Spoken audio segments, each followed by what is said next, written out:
Parents. చాలా మంది autism ఉన్న పిల్లల్లో ఓరల్ ప్లేస్మెంట్ థెరపీ అనేది ఉపయోగపడుతుందా లేదా అని అడుగుతున్నారు. సో ఆటిజం ఉన్న పిల్లల్లో చాలా వరకు బ్లోయింగ్, స్పిట్టింగ్ అనేది యాబ్సెంట్ ఉంటుంది. అంటే ఏజ్ ఆఫ్ 2 ఇయర్స్ నుంచి 5 ఇయర్స్ ఆర్ 6 ఇయర్స్ దాకా చూస్తే కనుక చాలా మంది ఆటిజం పిల్లల్లో ఈ బ్లోయింగ్, స్పిట్టింగ్ అనేది యాబ్సెంట్ కనిపిస్తుంది, ఆర్ పార్షియల్గా కనిపిస్తుంది, కొంతవరకే కనిపిస్తుంది అనమాట మనకి.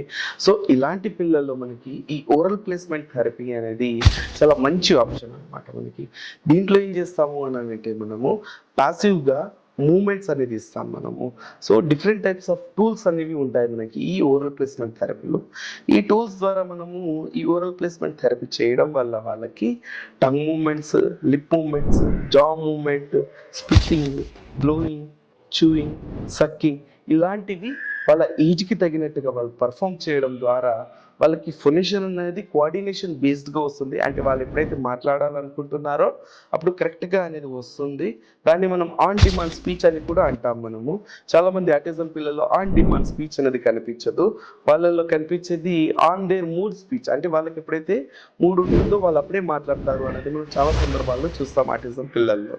సో ఈ ఓరల్ ప్లేస్మెంట్ థెరపీ ఇవ్వడం వల్ల ఓరోమోటర్ కోఆర్డినేషన్ అనేది వస్తుంది, అండ్ దాంతోపాటు మనకి వెజిటేటివ్ స్కిల్స్ అనేది కూడా ఇంప్రూవ్ అవుతుంది. So it is a very good option.